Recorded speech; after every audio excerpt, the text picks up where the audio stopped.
Donna Demaio has just come out of the first screening of the telemovie about the trapped miners. Hello, boys. What's doing? Well, it's a pretty emotional time that we've all had because it was a very selected screening tonight, and it's the first time that Todd Russell and Brant Webb, the miners themselves that were trapped underground for 14 days, actually saw Beaconsfield, the telemovie, which will screen on Channel 9 around the 6th anniversary of the actual event. So that's coming up in April on the telly. But tonight we've seen it, and the two stars of the telemovie, Shane Jacobson and Lockie Hume, are also here this evening. And I thought, boys, it might be fun for you and interesting for you to talk to Shane Jacobson, because portraying a real life person and then watching it with that person pretty much side by side has been a very, intense and emotional time. So here's Shane Jacobson for you, boys. Very serious.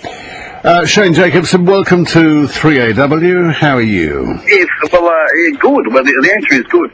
As Donna just said, I'm still a fairly full-on, for the want of better terms, occasion, but mate, we're good. Now, I can think of the miner that you would have portrayed, very much alike to him. Well, yeah, it's Brant Webb. People tend to say that I remind them of his lightheartedness, I guess. He was a big fella, but even though it was so dramatic, he still had a jovial look at life. Yeah, and he still does, to be honest. And to his credit, Brant still has pretty much the only permanent fixture that he owns, other than his house and a car and a few other things, and both with his smile that pretty much is with him 24/7. So, no, it really is. It is a badge that he wears every day. And did you speak to him much before the movie for reference research purposes? Yeah, very much so. I coincidentally had met and knew Brant. We did a Celebrity Grand Prix together back in 2006. 2007 rather, so as a result we actually kind of knew each other, and so when it came time, when I was offered the role to play him, it was only a case of me dialing the number that was in my phone already and having a chat to him about it, and so he offered me, endless amount of information, and pretty much said, call whenever you need advice, which I did quite often, and he was always welcome to take it. Shane, you've sort of made your name in semi-comedy routines and movies. Is this a little bit more serious? It's a lot more serious. To tell you the truth, I guess it couldn't be more serious or dramatic, because there's not too many lighthearted moments in the film. To quote Brant, for real, one of the first questions I said to him, mate, I have many questions to ask, but my first one is, if I could only ask one question, and could only get one answer from you, what would be the most important thing for me to know playing this role? And he said, I thought I was going to die every single second I was down that mine for the entire time. Is that right? Yeah, 100%. He never for one moment thought that he'd survive, and he meant that every single second he was down there. He thought he was seconds away from dying. Who could ever forget that final, I don't know if it was a night or morning, when that mine was opened and the men came out? Yeah, it is one of those pictures, isn't it? It's one of those moments where I'm sure many people would agree, not only here in Australia but quite often around the world. When you first see that image, it's almost that thing where you remember where you were standing or sitting, or where you were when you saw that image. Yeah. But it is one of those pictures that I'm sure if you showed it to pretty much every Australian and said, what do you think that moment there is, they would, I'm sure, instantly tell you it was the moment the two guys got out of that mine. Thank goodness. So obviously, we don't want to forget that tragically they lost Larry Knight in that same incident at Beaconsfield, but for the families of Todd and Brant, it was obviously a great time. So the shooting of the film was in and around Beaconsfield for most of the time?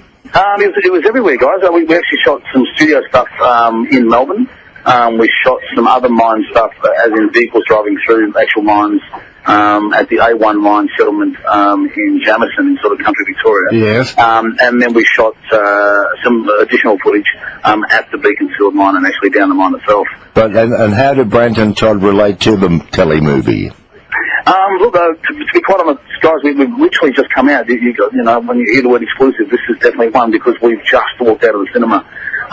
So I've not spoken in great detail, but the most important thing happened that I was hoping for, which was beyond the critics. My greatest critic, in my mind, was Brant himself and his wife Rachel. And as the credits were rolling, he shook my hand, and that was that's pretty much the best critique of anything I've ever been a part of. Shane, are we looking at a series or a one-off on Sunday, April 22nd? This will be a one-off. It's a telly movie. It's a feature movie made for television and Channel 9, so it will be one night only. Yeah. Right, okay. And as Bruce said, it's a big departure for you from your comedy of the past, isn't it? Yeah, very much so. And for me, performing is the thing I love, or acting. And so I often get asked whether I prefer to do comedy or drama, and the answer is I'm a bit greedy, guys. I want to do both. Yeah, that's good. But it is very different. But and without a doubt, probably the most difficult role I've had to play as far as the emotional side of it. But having said it, it was looking back on it, even though it is a series, it was a wonderful experience. Yeah. Well, thanks for speaking with us and, being the first to talk about the film on the media through 3AW. We thank you for that. Beaconsfield will premiere on Channel 9 on Sunday, April the 22nd. That'll be huge. Thanks, Shane. My pleasure, guys. Thank you. Good on you, Shane. Good night. He's a beautiful bloke. He's a lovely fellow. I think we've crossed paths. I think we've been... It was either a telethon, like a Royal Children's Hospital appeal, or something like that. He's got a very big heart, that man. Yes, he has. Yes. Very funny, too. Oh, yeah. And a great actor he's become. That should be very good, because it was tugged at the heartstrings, didn't it, that Beaconsfield mine disaster? Very much That so. little village, that little town in Beaconsfield in Tasmania, they're all very much affected. And as you say, that morning when they came through the shaft there, out of the lift. Well, I always remember a current affair were down there, and the host... Richard Carlton was there. Richard Carlton was there. Yes, he was. And I think that was the last appearance that Richard Carlton made prior to his untimely death. I think you're right.